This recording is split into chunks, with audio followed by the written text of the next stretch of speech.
ये कहानी है आदिवासी नाथ जोगी समुदाय से आने वाली 16 साल की लड़की रामाबाई चौहान की। महाराष्ट्र के सूखाग्रस्त विदर्भ इलाके के भंडारा जिले में एक मामूली सी बस्ती में रहने वाली रामाबाई ने अपने समुदाय की सारी परंपराओं को तोड़ते हुए फैसला किया कि वो पढ़ लिख कर अपने लिए एक अलग मंजिल तय करेगी। उसने परिवार को बताया कि वो 10वीं की परीक्षा देना चाहती है। परिवार बेहद गरीब था और इसलिए उसके पास इतने भी रुपए नहीं थे कि वे 10वीं की किताबें खरीद सके। द न्यू इंडियन एक्सप्रेस की रिपोर्ट के मुताबिक क्लास में जो पढ़ाया जाता था उसे याद रखने के लिए रामाबाई को अपने याददाश्त पर ही निर्भर रहना पड़ता था। रामाबाई ने बदल दी कहानी। परीक्षा की तारीख आई तो रामाबाई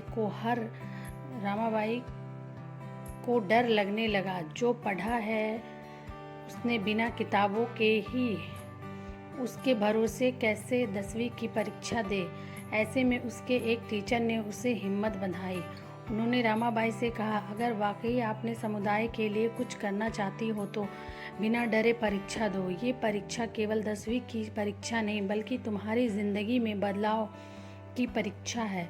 रामाबाई ने दी और जब रिजल्ट आया तो सबके चेहरे खिल उठे।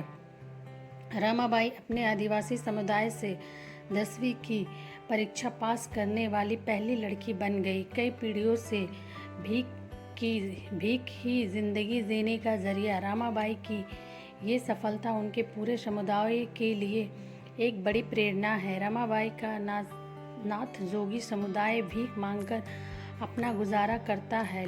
ये लोग खानाबदोश हैं और 2 वक्त की रोटी की तलाश में लगातार चलते रहते हैं। रामाबाई बताती है, मेरे माता पिता मध्य प्रदेश, छत्तीसगढ़ और उड़ीसा में खाने के लिए अनाज की भीख मांगने जाते हैं। पिछली कई पीढ़ियों से ये हमारा ज़िंदगी जीने का तरीका रहा है। इसी वजह से कोई भी लंबे वक्त तक एक जगह पर नहीं रह पाता।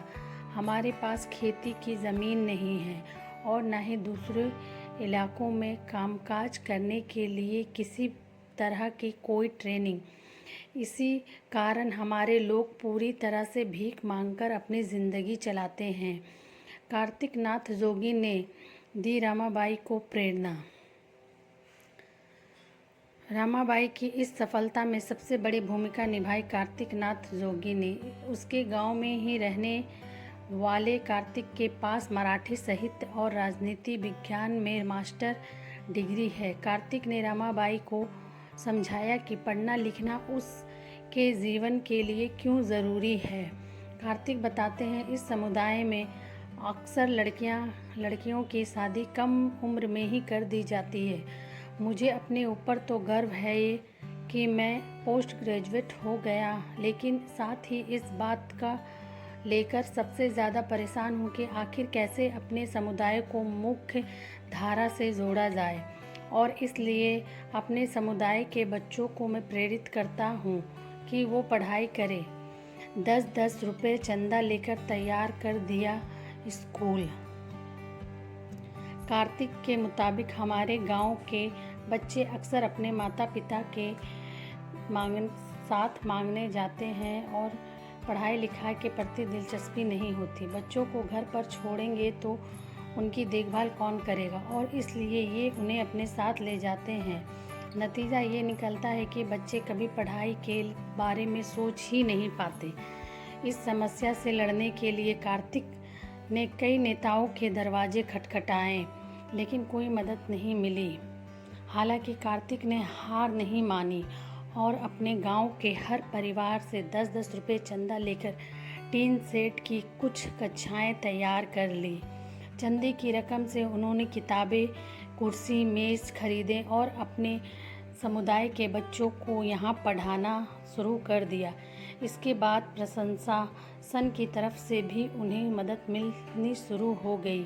रमाबाई की सफलता कार्तिक की उसी कोशिश का एक नतीजा है। अगर आप भी चाहते हैं कि अपने समुदाय, अपने लोगों को, अपने आसपास के लोगों को बदलना चाहते हैं तो इस तरह की और भी स्टोरी आपको मिलेगी सुनने को। प्लीज़ मेरे चैनल को लाइक, शेयर एंड सब्सक्राइब करें।